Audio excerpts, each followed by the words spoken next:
This after lunch. Just speak like somebody who has taken lunch. Hello? Nataka kujua mademu ndio walienda kwanza ama ni maboys? Because nasikia sauti ya mademu ikiwa juu kuliko ya maboys.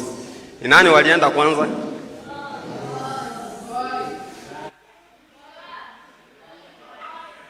Aha, nimejua. Magirls walienda fast, wakawekewa mingi, wameshiba kuliko maboys. Tuko sawa? Now, tunaenda kuongea. Hii ni kama debate. Tutaongeleshana. Tumemaliza kuimba hii wimbo inasema higher ground. Lord, lift me up, let me stand by faith. Hebu sema by faith. By faith. That's why we are here, so that we can be trained on how to work and walk by. My boys, niombe kuna supu imepaki pale mletewe. So you have to speak up, or else nitaitisha supu muongezewe. So we are going to learn on how to walk and work. Work and walk by.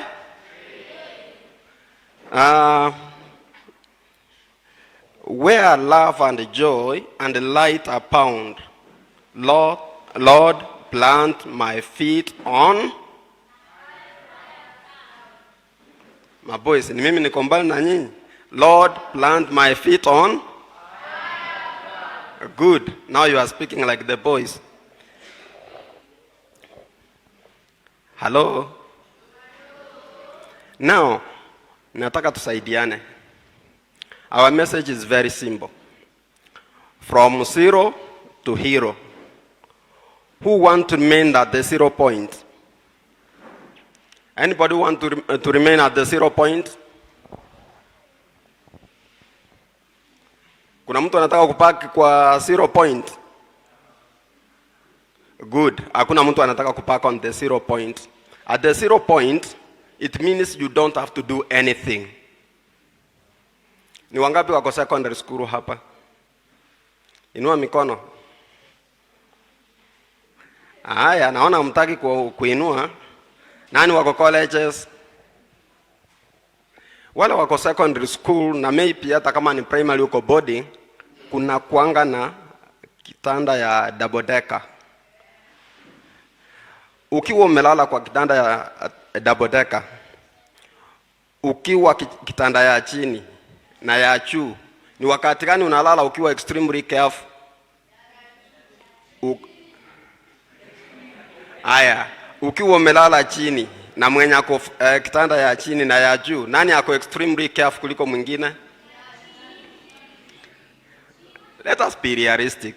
Ukiwa kwa kitanda ya juu, unastahili kuwa extremely, hata ukilala unalala kama uko sure uko kitanda ya juu unaweza anguka.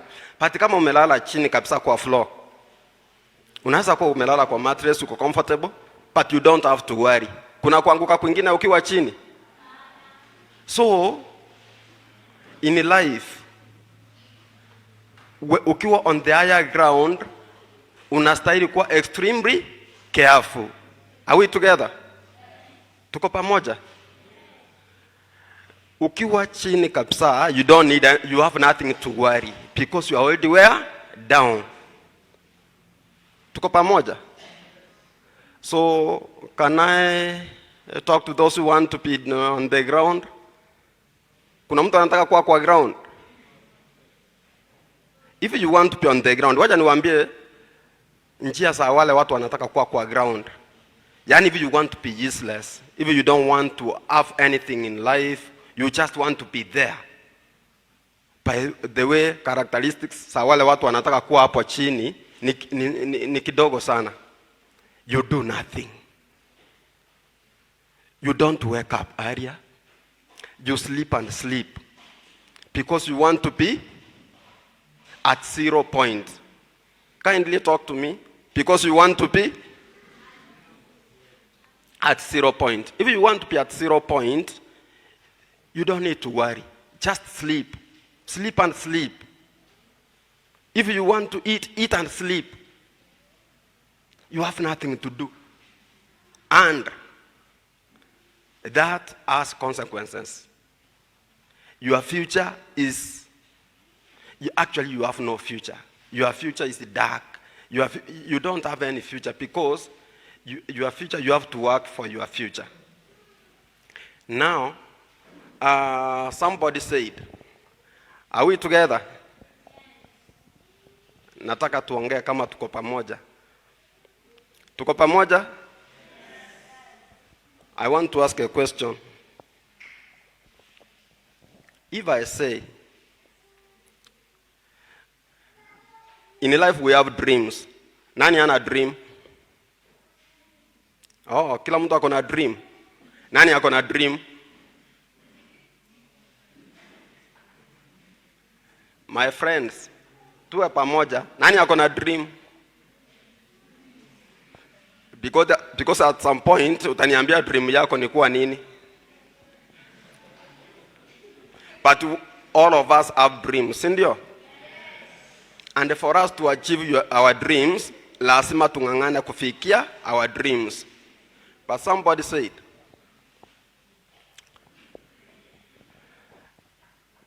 go and sleep and sleep and sleep and enjoy your dream.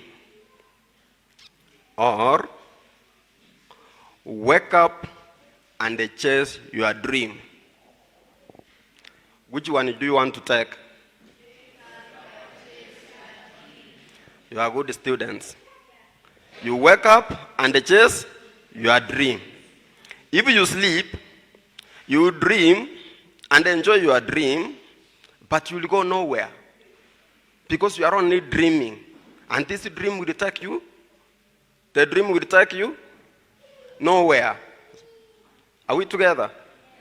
But when you wake up, you chase your dream. Nataka mtu aniambie kama amewahi ona mtu amepewa certificate ya kulala. Kuna mtu amewahi pewa certificate ya kulala? But when you wake up, you go work, at least unaweza pewa certificate ya shule, si ndio? Tuko pamoja?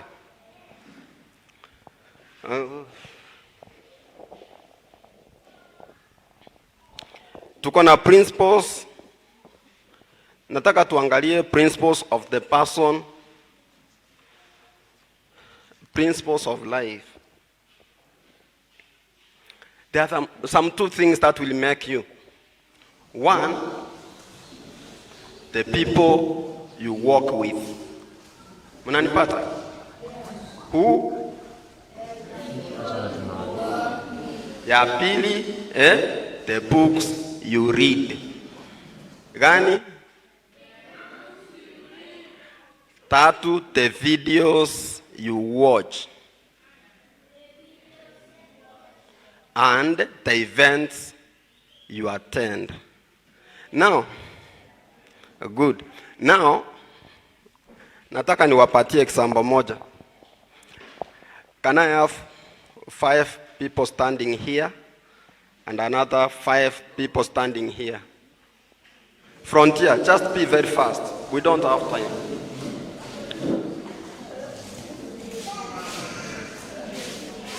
Wale wamekuja ni wale wamebarikiwa. Mwenye anataka kubarikiwa ongezea hapa. Good. Kwa girls mtu asiongezee mapoisi, nataka mapoisi wawili.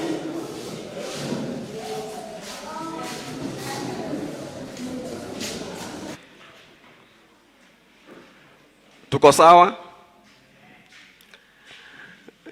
Now this is a group of 5 people. And these are friends. Assume they are very good friends. They work together, they share together, they work together. All the time they are together. Si akili yao mara mingi inakuanga kama imefanana. Si ndio? I want to call them professors.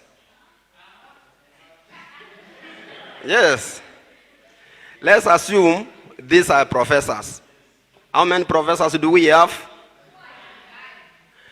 We have said they are friends, They work together, they stay together, they call each other all the time because they are friends. Sindio? It's like their life is hooked together. So they are good friends and they are professors. Sindio? Tuko pamoja? Aya, can we have somebody join them? And this person who is joining them is not a professor, but is joining them. Somebody join them very fast. We don't have time. Mupigie makofi akikuja.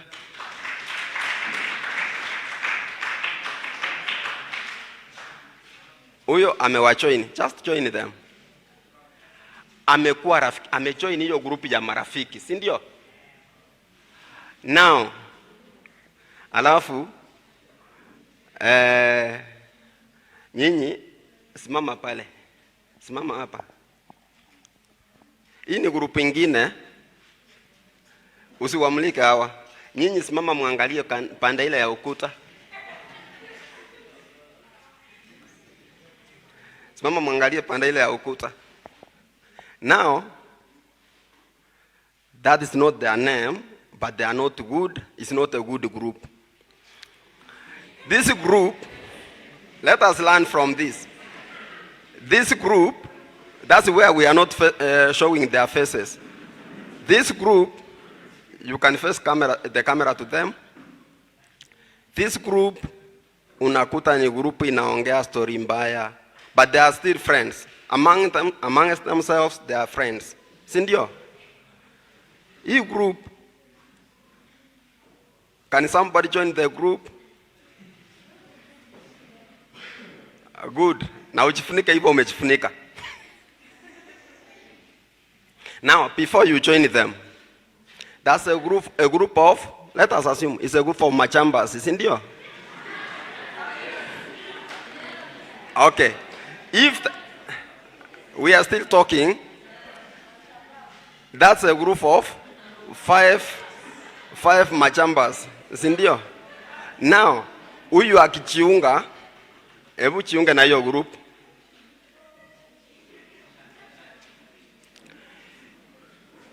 Is he going to be any better? Answer me. Is the person who has joined the group of machambas going to be any better? That means the group you join, if you see 5 people together and you join that group, and it's a group of machambas, just know that you are the 6th chambas. Are we in agreement? If there is a group of 5 professors, are you seeing the professors here? And if you join that group of professors, just understand that if you have joined the group of 5 professors, you are the 6th. You are the 6th. Professors, you say me. Good. Now, that was by the way. Okay, relax. Good professors, plus the 6th one, get back to your seat. Good boys, blessed boys, future professors, get back to your seats.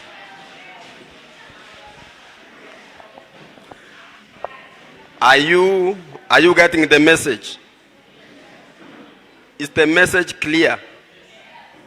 The message is very simple. The group you decide to join, you become like them. Am I passing any message here? Huh? Ukiona watu, ni grupu mbaya. You have gone to school. Umepata kuna grupu, naona hiyo grupu inasumbuana na walimu, mara imesiniki, wamepita pensi, wameenda kukunywa karobo kule nyuma. Na wewe unaamua kujoin grupu hiyo. Just know, as much as unaweza tembea na wao the first day, you might not drink like them. You might not do what they are doing at the first place. But because you have been attracted to that group, just know that you are the next smoker. You are the next addict of that group. Tunaelewana? Zero to hero. Zero? Zero?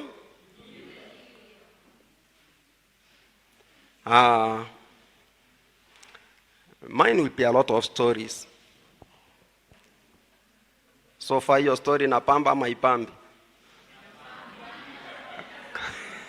Kama ipambi nienda nilisign. Inapamba. So we are waiting these youths to join a group of professors and avoid a group of machambas. Sawa.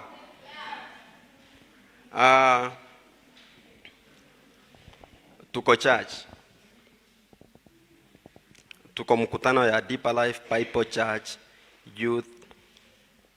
Is it a congress or a conference? Good. Kumbe you know.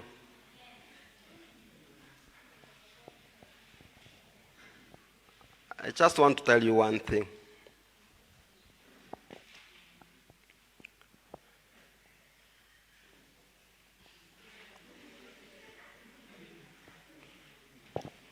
I'm not coming to pick anybody. I just want to get closer to you so that you can get my story.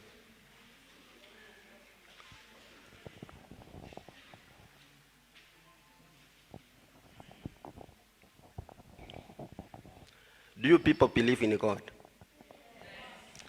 Do you know that God still works?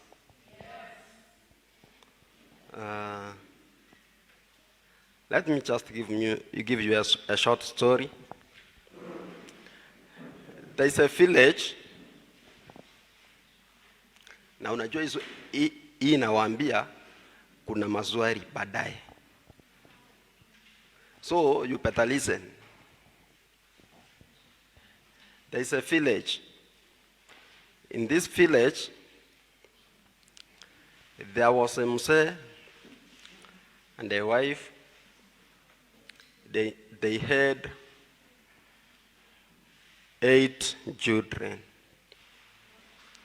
The 8 children were first 4 girls, then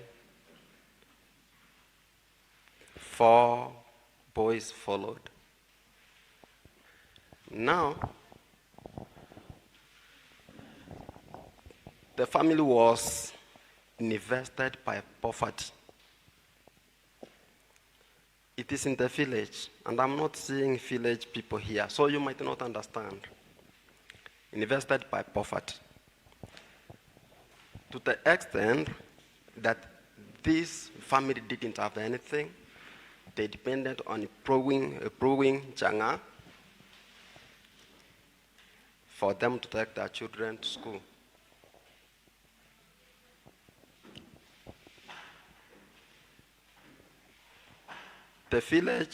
In the village, they didn't know God. They were brewing what? Changa for the children to get to school. That means the father is a drunkard, the mother is, and even the children, drunkards, because you can't prove what you can't test. Now, this is a story for back 80s. At some point, one of the girls happened to get somebody to bring him to the city. When she came to the city, she came having been promised that you are going to get embroidered. When she came to the city, unfortunately, the person who brought her to the city wanted to employ her as a house girl. Nani angetaka kuemploy as a house girl? Hakuna, si ndio? Now, it happened that by then, somebody from Deeper Life had had the call and was passing by, evangelizing. Akakutana na huyu msichana, the maid. Kukutana na the maid akaokoka.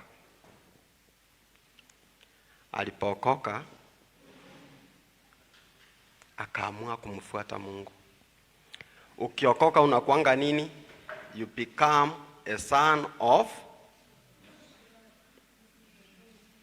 Tuko pamoja? Ukiokoka unakuanga? Hapa wamelala. Ila supu itakuja. When you get saved, you become a son of God. By the way, if you didn't know, and it has always been said, Mungu aliumba kila kitu. Sisi wote ni viumbe wa nani? Mungu alipoumba dunia na akatuumba kama viumbe wake, Mungu ndiye aliumba ndovu, akaumba kila kitu, paka, ng'ombe na kila kitu kiko kwenye dunia hii. Mungu ndiye aliumba.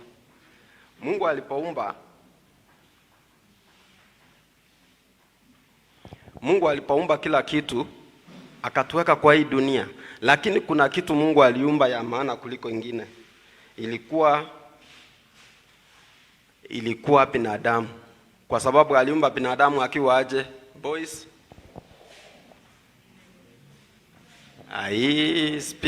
speak. Good. I was coming for you. Mungu aliumba binadamu akiwa in the image of God. So man was special before God. So wakati Mungu aliumba binadamu akiwa special, na at some point binadamu alipowekwa kwa shamba la Edeni na akapewa kila kitu, binadamu akakosea Mungu kwa kukula lile tunda la katikati. Nani anajua hiyo story? Tunajua.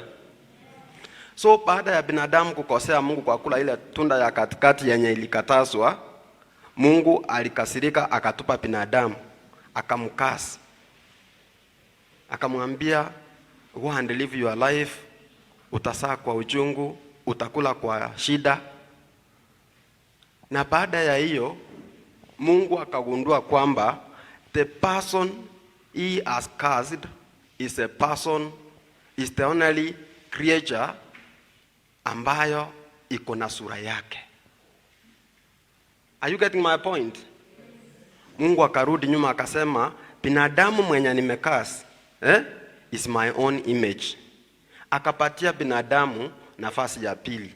Ndio akamtuma mwanake akuje dunia, afe kama binadamu, akuje kama binadamu, aonekane kama binadamu, afe kama binadamu, na mwenye atamkubali ataokolewa. Na akiokolewa ataitwa magali wamelala. Mwenye ataokoka ataitwa mwana wa Mungu.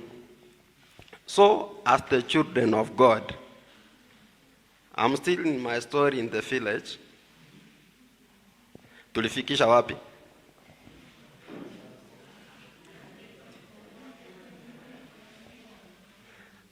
Msichana amehubiriwa, ameokoka. Alipookoka, amekuwa mwana wa Mungu, si ndio? Baada ya kuwa mwana wa Mungu, don't forget that the parents in the village and the siblings are still brewing changa and drinking. Are you getting my story?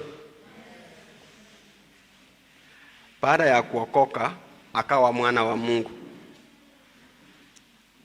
Kwa mwana wa Mungu, akaanza kuhubiria wazazi. Akahubiria wazazi, akahubiria mandugu zake, na wote wakafanya nini? Wakaokoka. Walipookoka, Mungu anapenda mahali kuna poverty. Are we together? Mungu anapenda mahali kuna poverty. Now that God had come into that village, Poverty ikafanya nini? Ikaisha. The parents stopped drinking. The siblings, si ameokoka. Alipookoka, ile kazi alikuwa amepata ya maid ikafanya nini? Ikaisha, akapata kazi. Alipopata kazi, akaanza kusimamisha familia yao. Baada ya kusimamisha family, akachukua sister zake wenye walikuwa hawajaokoka, akawahubiria wakaokoka. Ndugu zake hawakuwa wameenda shule, akawasomesha, and the life changed from there. Kama huyo angeokoka, hii family ingekuwa wapi?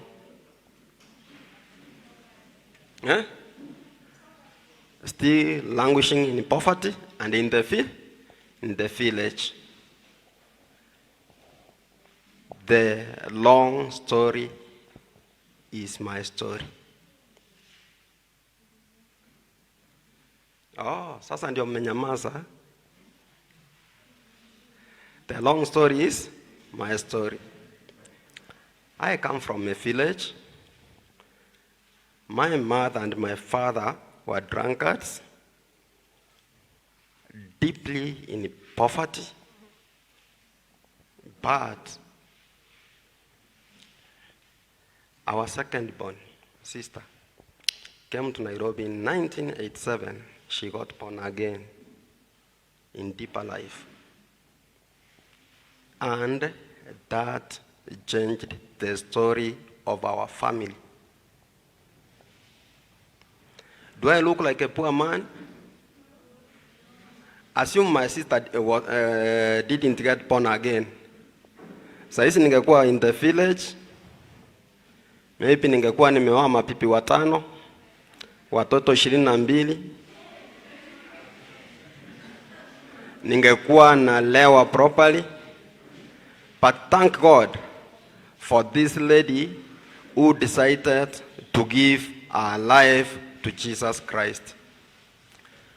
She changed the story of our life. Are you getting my point? So, do we understand from that point? Do we understand what salvation means? Salvation means you become a son of God.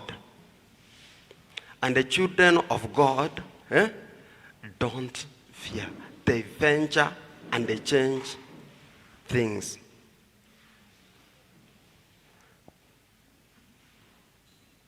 As a person, I got born again in 1997 after finishing my Form 4, 1995. I don't think any of you was okay, kama ulikuwa wewe inua mkono 1995. Hakuna 95, hakuna.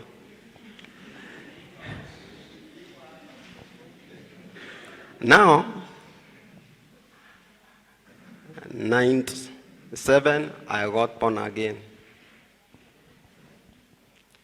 Nilipookoka sikuwa na kitu ya kufanya. Thank God, the sister who was born again in deeper life struggled with us. Hata yeye akatusomesha, otherwise hatungesoma. Akatusaidia tukasoma. Hatungekaa tukiishi tukimtegemea because kila mtu ako na maisha ya. Maisha ni yangu. Na kila mtu ako na ya.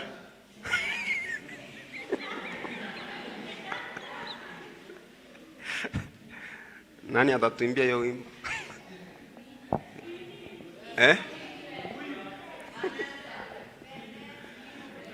Okay.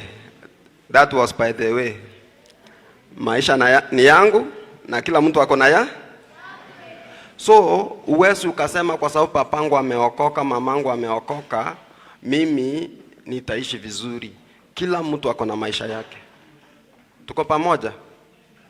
So, it is upon you to decide to make your life.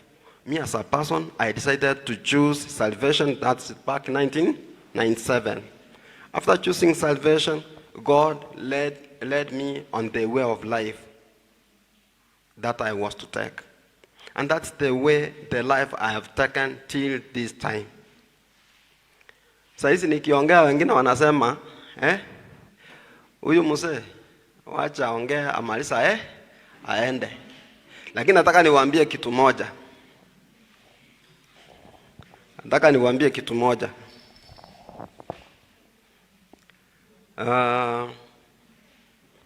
Najua mimi ni mrefu, wacha nisimame mahali mtaniona vizuri. Nikisema ndio mtu aseme hakusikia. Nataka niwaambie kitu moja. Kuna msemo inasema, mzee ni mtoto aliyekuwa na mtoto ni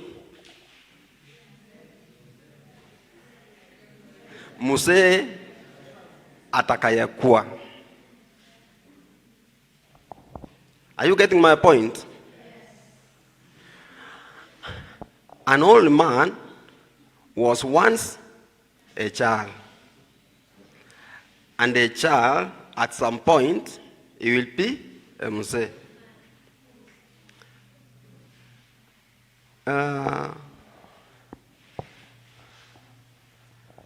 Siku ingine nilikuwa naangalia pastor wetu. Nikaona nywele yake imeturn gray.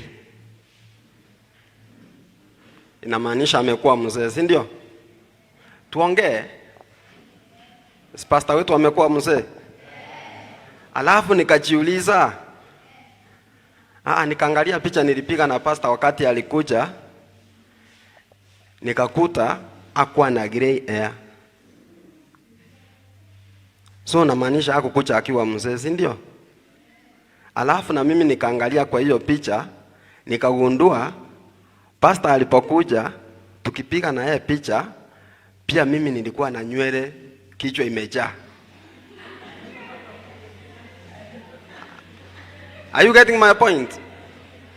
So wakati naangalia pastor nikisema pastor wetu ameseeka, nikajiuliza sijaachwa nyuma. Are you getting my point? So inamaanisha pastor akisonga mbele niko nyuma ya wote, tukiendelea hapa ni nani yule nimewahi mshika akiwa mdogo? Kama nimewahi kushika ukiwa mdogo ama nimewahi kuchuna ukisumbua Sunday school, inua tu mkono usiaibika.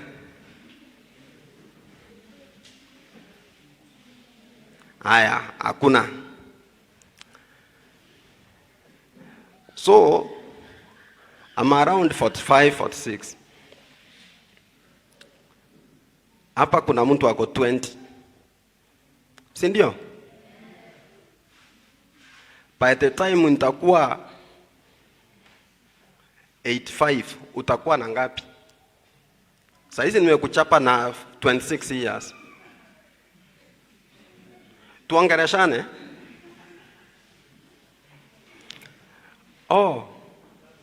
Hakuna mtu anajua hiyo hesabu. By the time nitakuwa 86, utakuwa na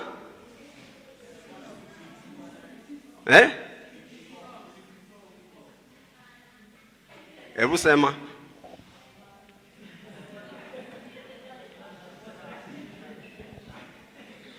Aya, unataka kujibu? Can somebody answer the question? Nobody is talking. Hesabu rahisi kama hiyo inawashinda. 54. That means haujaachwa nyuma, si ndio? If you think you have all the time, my friends, let me tell you, hakuna mtu ako na time. Tofauti ni kwamba mimi nimekuja mbele yako na wewe uko nyuma yangu, na mimi na wewe, the only person mwenye anaweza kuwa na tofauti as far as age is concerned ni mwenye hajasaliwa. Because huyo, lakini mwenye amesaliwa tu hivi, gap yake na yako sinaandamana. Nikikuacha 20 years, nitakuacha 20 years till the end of life. Si ndio? So, my message is very simple. We don't have the luxury of time. What you can do it now. Hakuna mtu ameweka by the si wote tuko na 24 hours to operate. Kuna mtu ako na, kama wewe uko na 46 hours ya kuoperate, hebu niambie. Kuna mtu ako na more time kuliko mwingine. Tuko na time imetoshana. It is 24 hours, 24 hours. What you do with your 24 hours matters a lot. Tuko pamoja? And niliwaambia I got born again 1997. Na Mungu akanifanya mtoto wake. Na mimi nikagundua kitu moja. Huyu Mungu ni papa yangu.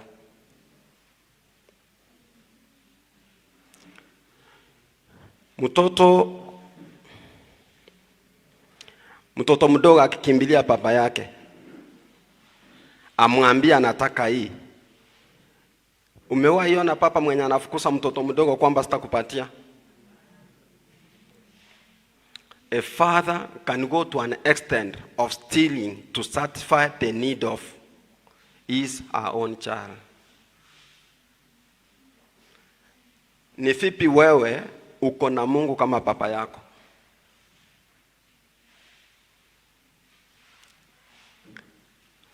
Are you getting my story? You as a person, you decide to make God your father. Trust me and believe me on this, you will miss nothing.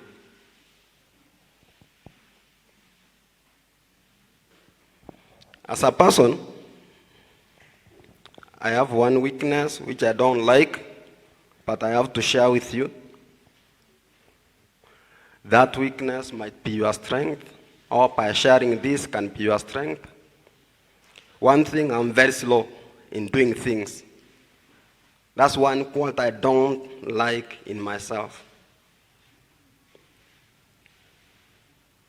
When I want to do something, I can take long to decide to do it. A spirit of being slow. But there is one thing I know that is in me. I'm extremely hardworking. You can be slow, but you decide to be hardworking. Not only being hardworking, I know my God. When you know your God, and you engage your God in your ability to work hard, God intervenes and makes your life easy. How many people are in colleges here? Kindly inua mikono, hatuna time. Oh, hakuna mtu wako college hapa. Aya, hawa ni wale wako colleges wameinua mikono. Kama hujainua mikono, you are fake in college.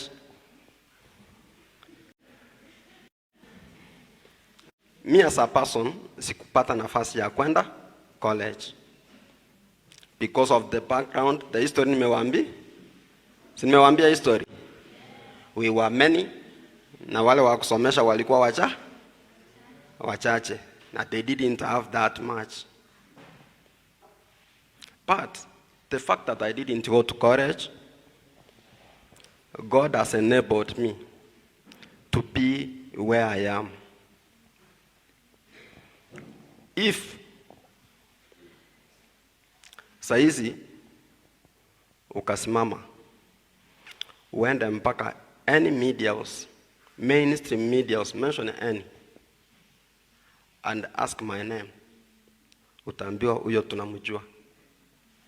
Na kama utauliza, you go to the camera room, you go to the reporter section, uwaulize. Hautauliza watu 5 kabla upata kuna mtu anafanya nini, ananijua. Is it because nilienda college? So you are not talking. Mkiacha kuongea na mimi tutaenda debate. Tuenda debate. Is it because I went to college? But kwa sababu nilimjua Mungu wangu na Mungu akaniongoza. From nowhere I started taking photography. When I started taking photography, my main customers, as I was starting, that was back 1999. As I was starting, my main customers were housewives and the maids. The people who remain at home when the family members have gone to work.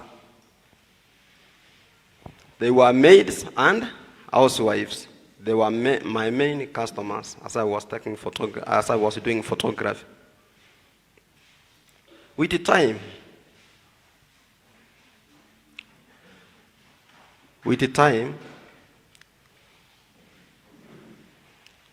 when I started, one of my sisters came to me, actually sent a friend of mine who was a member of Deeper Life, and to tell me that photography is not the best career you can choose. He gave me the reasons.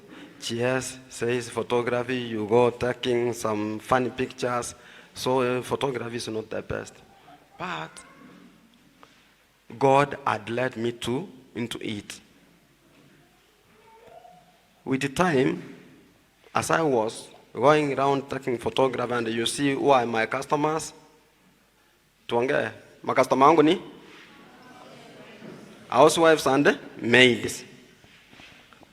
Trust me, those are not the kind of people who can give you money to buy a plot, even to take your children to school. Those were meant for, that was a stepping stone. As I was going on,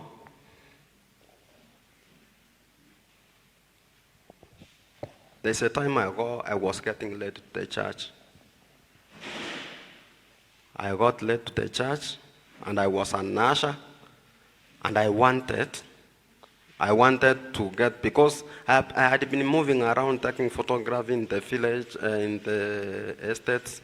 I started from Uruma, came to Buruburu, Jericho, so I wanted to get to the fellowship in Jericho. I had moved, viatu zangu zilikuwa chafu.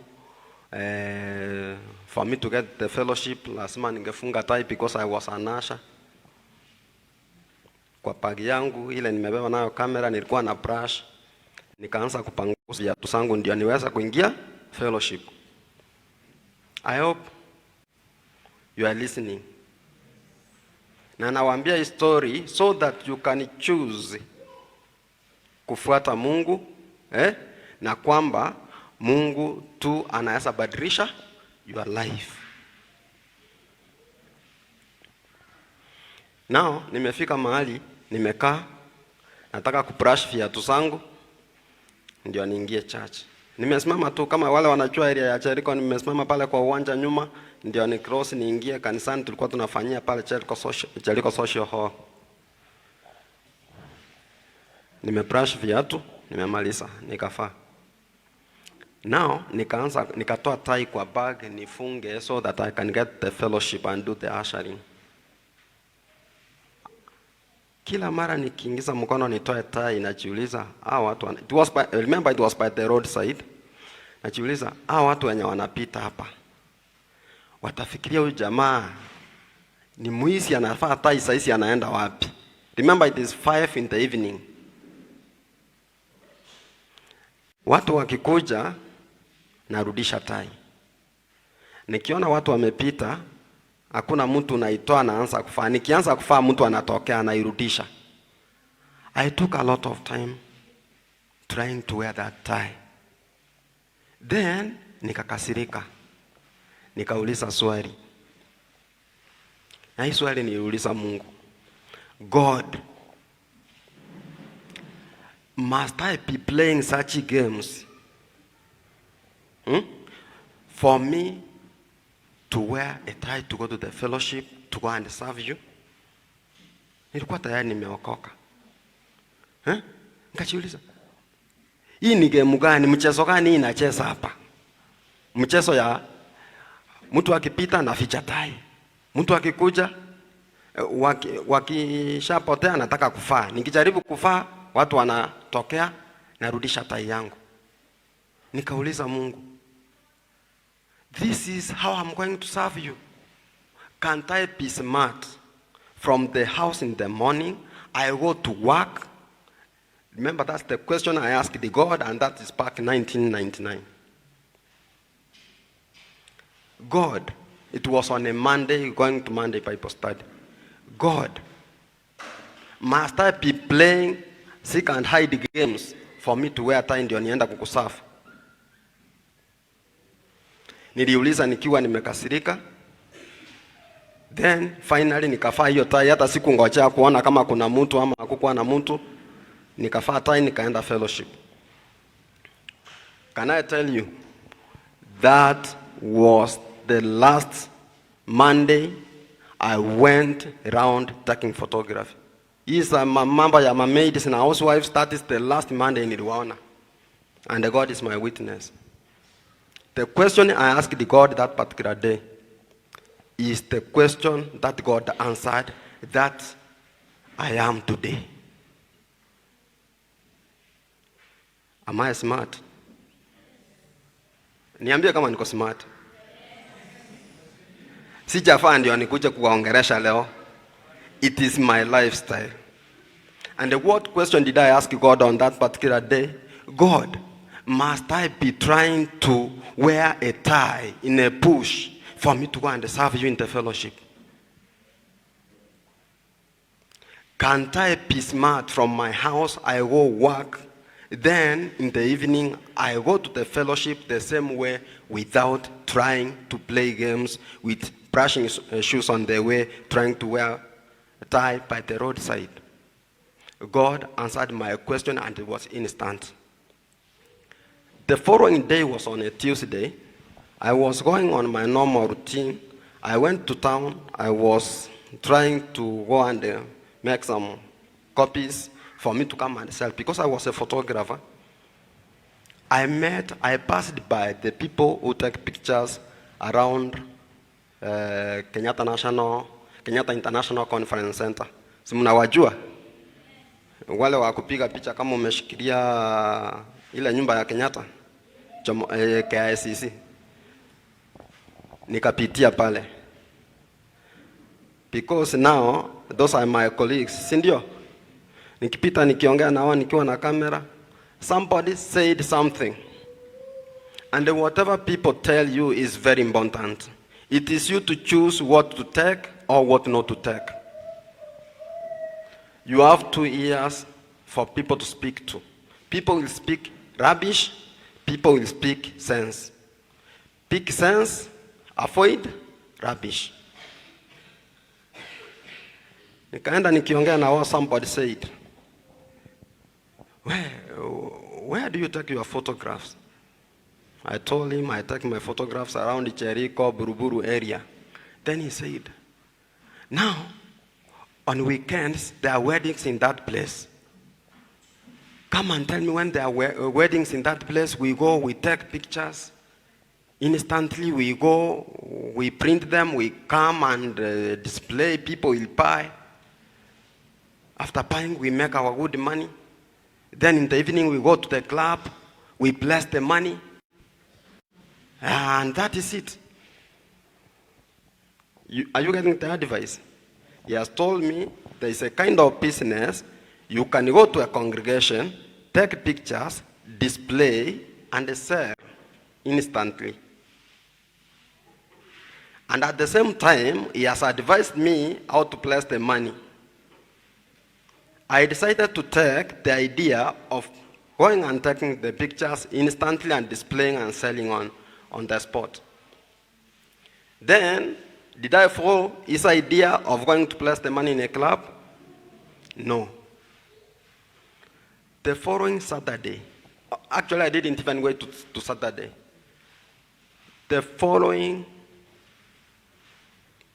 The following day was on Wednesday.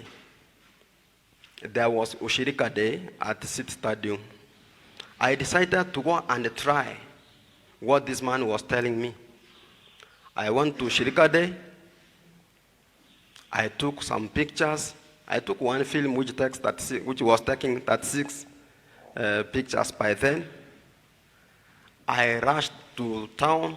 The guy had mentioned that when you take such pictures, you rush. There's a studio in town called C and A. You print, you bring back, they do it very fast. On Wednesday, I did Ushirika Day. I took some pictures, one film. I rushed to town. I didn't know this C and A where it is found. I went to a studio where I was printing. It is called the Galax. Galax, they told me, we don't do such a business. Ari, we don't do. Then, nikakimbia kutafuta where this C and A is. So I was asking everybody in town, where is C and A, C and A, C and A? Somebody told me it is near 68 along Kenyatta Avenue. I rushed to Kenyatta Avenue. Where is C and A, C and A? It is not C and A, it is C N A. I got to C and A. I printed my pictures. Very fast, they printed my pictures in 27 minutes. I rushed to the scene of where the Ushirika Day was taking place. I displayed every business of every step you take in life has its own challenges. Me as a new in this business, I went and displayed my pictures just where the minister was addressing people, with little knowledge that people are not passing this front, they are going through the gate. So I was supposed to display my pictures at the gate. With all my problems, I displayed my pictures where the minister was addressing. The few people who came to the few people who saw the pictures and came to buy, at least that day I got a profit of 1,000 shillings. And I kept the pictures very well. These people are from this place, and I'm going to sell them after this. You see, this somebody who has been moving around, taking pictures, mates and housewives, and at the end of the day, I was finding myself with a profit of 150 shillings. Today is on Wednesday. I have 1,000 shillings as a profit. Funny, something that I have not understood up to now, when I got to the house, the pictures I had kept so that I take them to their office, these people to buy. They got lost. Where they got lost, I can't tell. But one thing I can tell you, it is like God decided that this picture to get lost, to move me from that cocoon of moving around, trying to beg people to buy pictures from me. That's on Wednesday. It is on Monday I was asking God how I can make myself be available in the fellowship without trying to play games of tie and brushing shoes. Thursday, I might not remember what happened or what I did, but I remember I didn't going around taking the pictures. Thursday, I got to the fellowship very hurry, and I was mad from the house. The following Saturday, that's the day that man was advising me to be taking pictures and be selling in weddings. I went to Buruburu, I took some pictures in a wedding, and I sold. I got a profit of 3,500 that one day. I sat down, counted and counted. I told my God, thank you for making me rich. Say amen. And the God answered my prayer this time. I don't think I'm a poor person. Are you getting my story? So God answers. What prayer did I pray? God, must I be doing this for you, for me to go and serve you? There's one thing I know. God God answers prayers. But let me surprise you. God will not decide what you become if you are not interested. You as a person, you must have an interest. Tuko sawa? When you have an interest, you ask God for God to fulfill your interest. Tunaelewana? Maboys tumelala? Hatujalala? So, God decides to answer prayer when you have asked.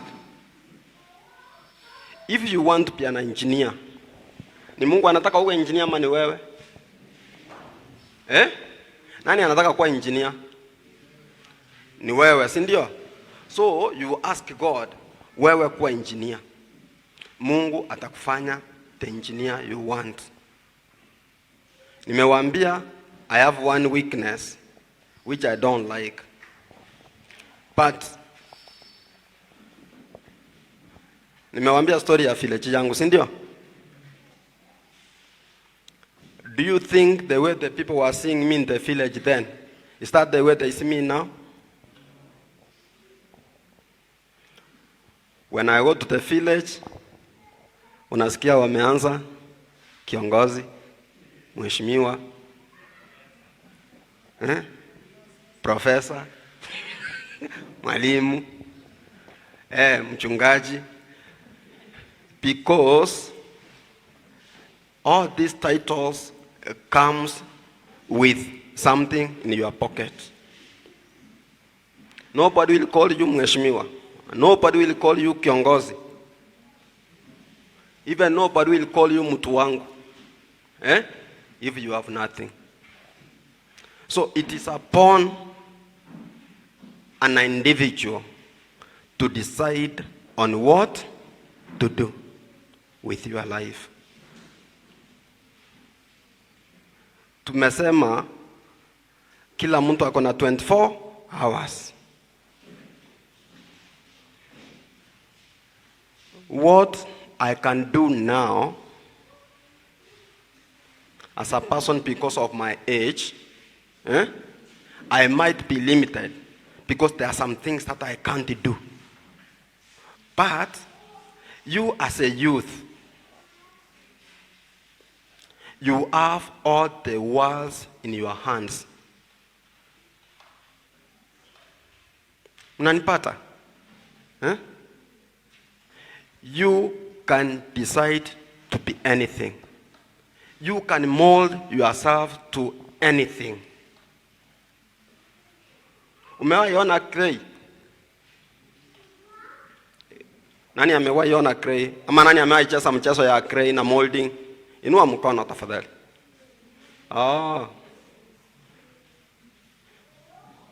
Amucha hii cheza mchezo ya molding? Okay, nani acha hii cheza hiyo mchezo, because I know like every other person has done it. Modeling. Okay. Hapa ndio tofauti inakuja. Now, nyinyi mnacheza na hii ya Nairobi ya modeling, sisi tulicheza na clay ya village. Now, nani amefanya modeling?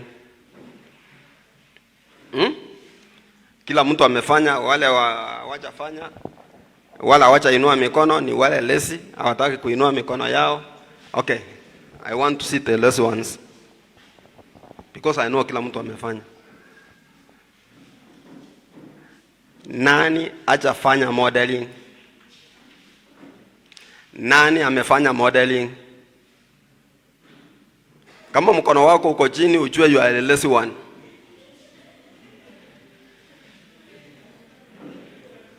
Okay, who want to be lazy? Those who want to be lazy, inua mkono. Who want to be poor? Hakuna mtu anataka kuwa poor. Niliwaambia the secret of being poor, if you want to be poor, just sleep down. You are not struggling with anything, you are just there. Wengine wakiamuka saa 10, wewe amuka saa 2, saa 4. Na unamuka. Kwanza, the people who wake up late is the kind of people you see them stretching themselves. They stretch long.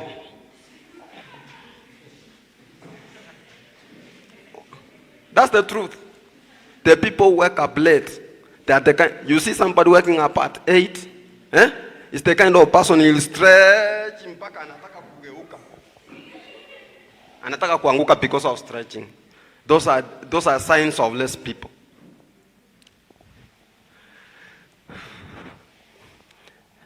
Now, before I finish, I want us to watch a very short video clip of one person I admire most, Pepe Mirambo. This man is a motivational speaker.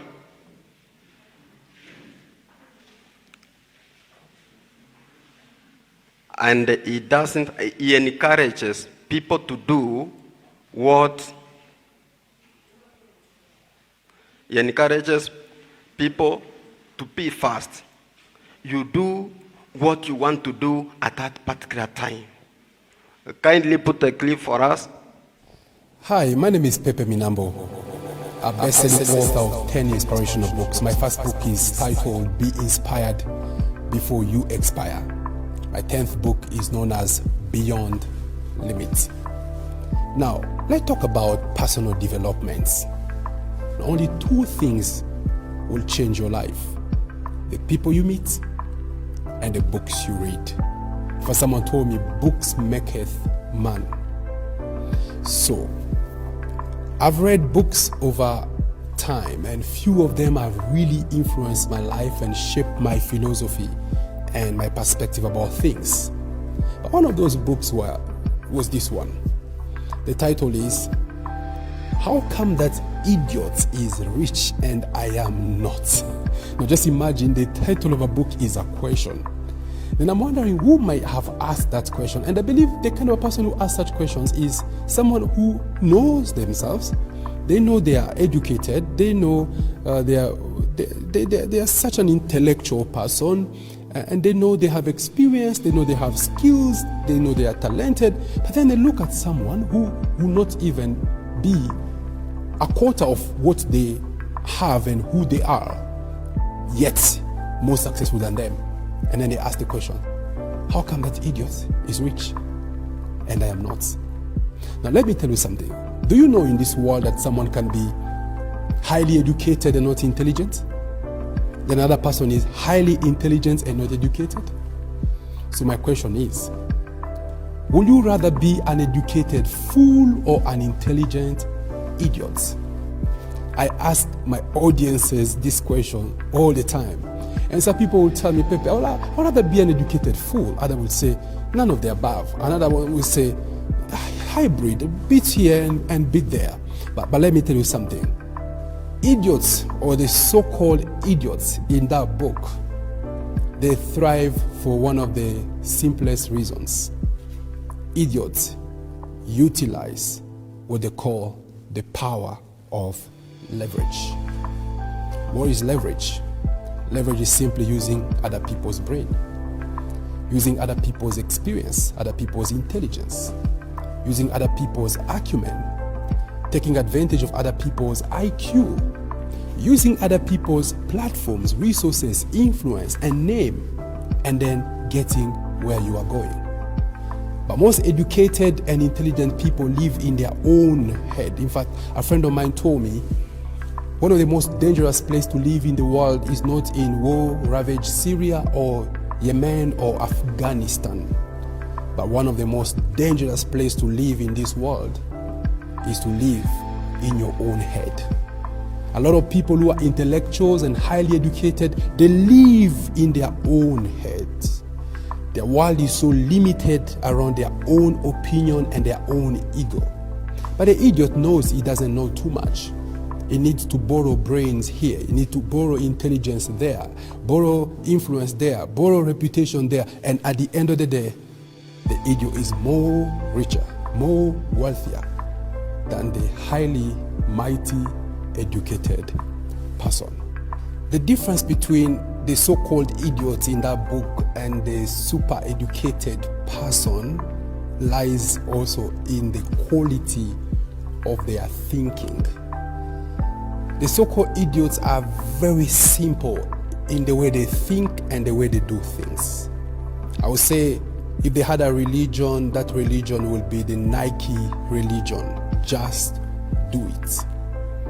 The super educated person is so complex in their thinking patterns. Number one, they don't just do things, they overthink. They circle think. They remote think. And they group think. So, because they group think, they overthink, they circle think, and they remote think, they suffer from what is known as paralysis by analysis. They dream things, but they don't do anything about them. They come up with beautiful and smart blueprints, but 20 years later, they are still blueprints. Until they find out, oh, that was my idea, that was my invention, that was my proposal. But idiots are very simple, very simple. They just do things. In fact, in the book, they ask the question, they say, how do you put an elephant into a refrigerator? A highly scientific person asks that question, say, an elephant? They think about the size. A refrigerator? They think about the size. They say, impossible. How in the world would you fit an elephant into a refrigerator? Then they ask the idiots, or the so-called idiot, the same question. How do you put an elephant into a refrigerator? The idiots say, simple. Just open the refrigerator, put in the elephant, and close the refrigerator. Why are you overthinking? Because when they ask, how do you put an elephant into a refrigerator, most of us are thinking about our refrigerators in our small kitchens. Hey, but there are 40-foot containers that could be used as refrigerators, and when they transport and move elephants from one national park to another one, they are put in containers and they move. So the idiot is so simple, just do it. And then they ask the second question, they say, how do you put a giraffe into a refrigerator? The super intellectual person say, you just open the refrigerator and put in the giraffe. And then they ask the idiot the question, the idiot say, no, you cannot do that. You can't do that because the elephant is still in the refrigerator. You open the refrigerator, take out the elephant, and put in the giraffe. So he said the super intellectual person is suffering from imitation, so is behind his time. The idiot say just open, take out first the elephant, then put in the giraffe, and then close. Then they ask the third question in the book. They say the Lion King has called for a meeting in the jungle, and all animals are attending that meeting except from one animal. Which one is not attending the meeting? The animal that may be missing in the meeting could be maybe the monkey, because the monkey is so stubborn and restless. So others say, no, the warthog. The warthog is so forgetful. Do you know the warthog is one of the most stupid animals in the jungle, because it's being chased by a lion naturally, and the warthog runs, then forgets, and stops and starts eating grass, and the lion just comes and jump on the animal. No, that's reality. The warthog is very forgetful in the jungle. They say maybe the warthog, he forgot about the meeting. Other person say, no, the tortoise, he was too slow. Everybody met and finished deliberations. The idiot say, no, you are overthinking. You are going too far. Be here. Face reality. Be real. He said it is the giraffe, because the giraffe is in the refrigerator when all animals went to meet the Lion King. So you see how the idiot thinks? Very simple, very pragmatic. So the last question they ask in the book, they say, there is a river in the jungle. The river is infested with crocodiles. Too many alligators in the river, and no one crosses that river safe. If you cross the river, crocodiles come after you and you become a casualty. And they say, look here, you have to cross that river to go to a very important meeting on the other side of the river. Critical meeting for your welfare. How do you cross that river? Full of crocodiles. The super mighty intellectual person say, you have to do some risk analysis. You have to come with a risk management framework. And you have to do the assessment and the planning and the response and the resolutions. All these things about risk management. And if possible, build a bridge. It's a safer thing for continuity purposes. And they say, if you have enough resources, why not hire a chopper and crossover? Someone even told me, Pepe, if you are very cheeky, you can get a big stone and throw it on one end of the river. Crocodiles will think it's a human body. They all go there and then you cross yourself. The idiot said those are too expensive solutions for very cheap and simple problems. The idiot said, just cross the river. The river is safe because all animals are attending the meeting with the Lion King. Even crocodiles are in that meeting. So, institutional memory, strategy, memory, pattern, memory. Now you wonder, how come that idiot is rich and you are not? Because the idiot is simple. The idiot is here. But the mighty intellectual person is overthinking, is circle thinking, is group thinking, and is paralyzed by too many analysis.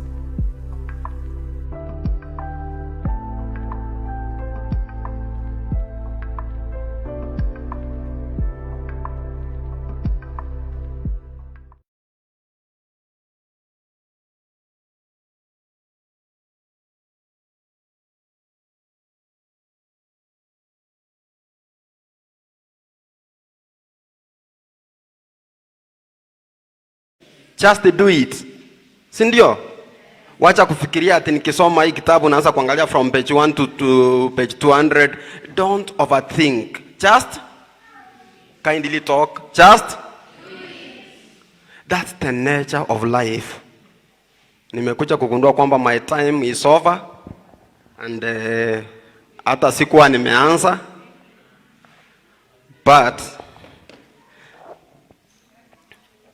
through him tumejua there are two things which make a person.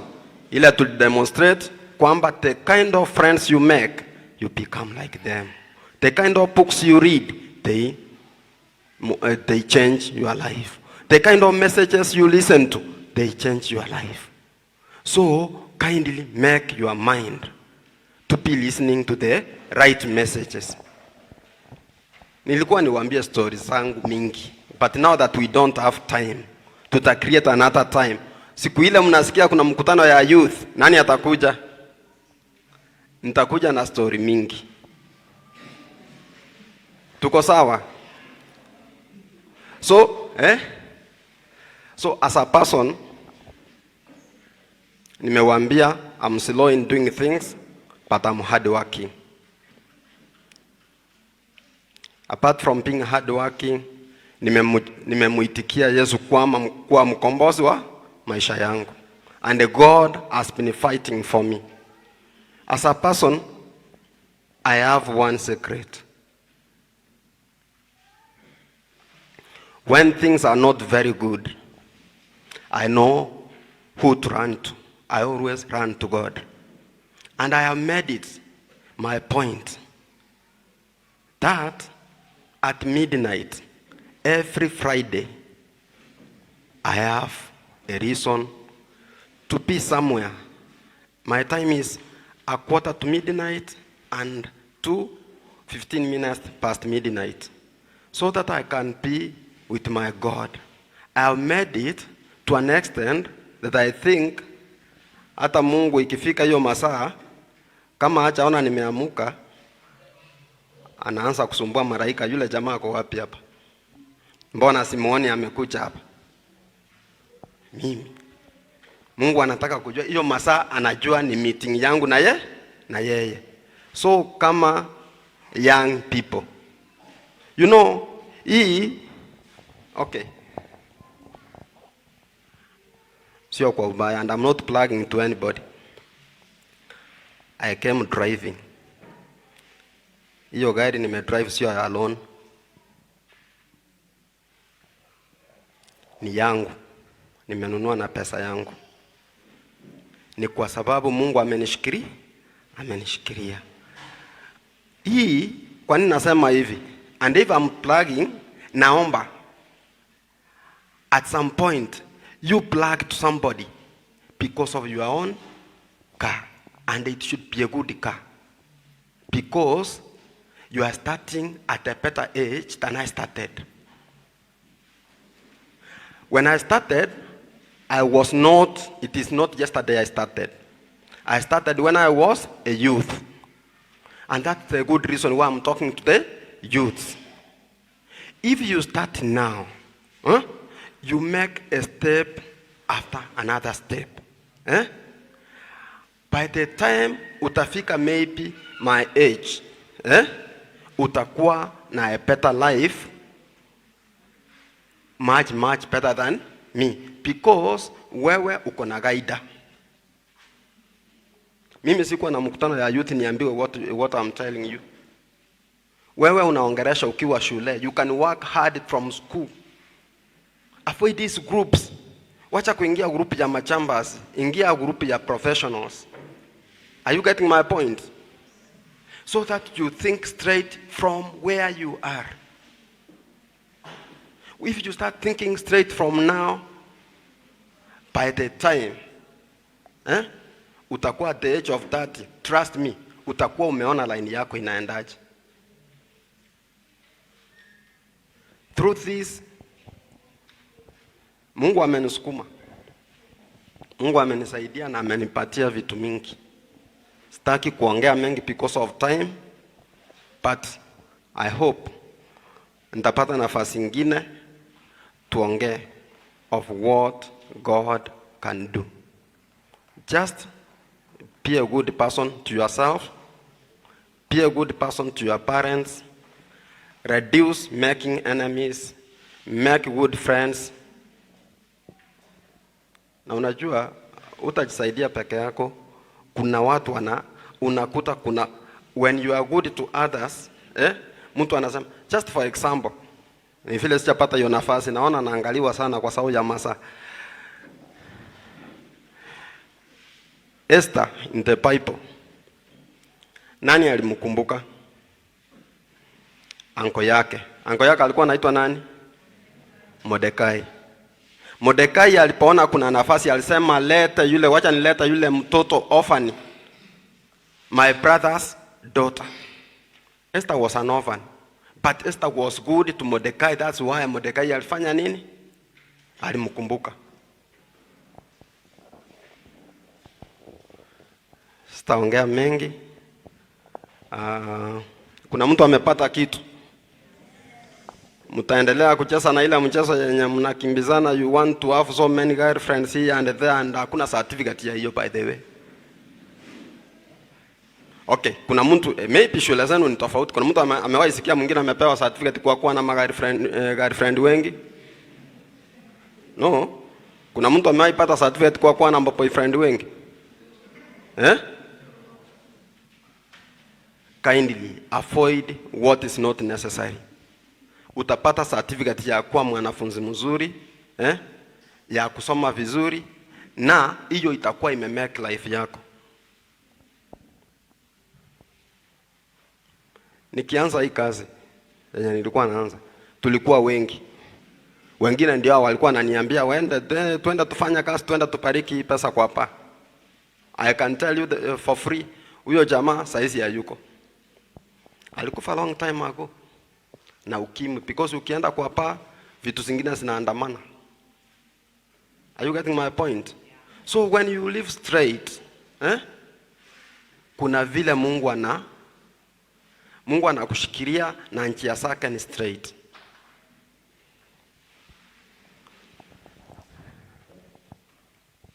Nani hajapata kitu? Kuna mtu amepata point? It is my prayer that in the whole story, mkumbuke kwamba if it was not my sister who got born again, na akaanza kuombea familia, akatuleta kanisani, tukaokoka, hatungekuwa where we are. That's salvation. Even if you don't get what I'm telling you, get the fact that somebody in a family, a single person, got born again, and they changed the entire lifestyle of that family. Sisi wote 8 tuko Nairobi, mama ako peke yake village. Aliacha kukunywa na anamtegemea Mungu. That is by the grace of God. Simama tuombe.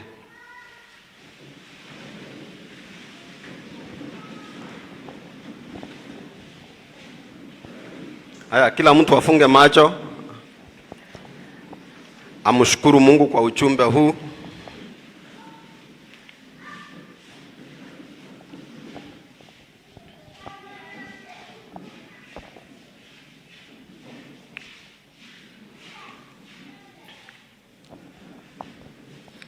Father, in the name of Jesus, we want to thank you. We want to praise you for being a God to us. Thank you, Almighty Father, for being our refuge. That when we have an issue, you are there for us to run to, Almighty Father, and we are sorted. Mighty Lord, as we have shared our experience, Almighty Father, and your goodness upon our lives, let it flow and let your will be done upon each and every one of us in the name of Jesus. Any plan of the devil against any of us, against any of our families, Almighty Father, we want to stand firm and conquer it in the name of Jesus. We thank you, we praise you, we exalt you, God. In Jesus' name we pray and believe. Amen.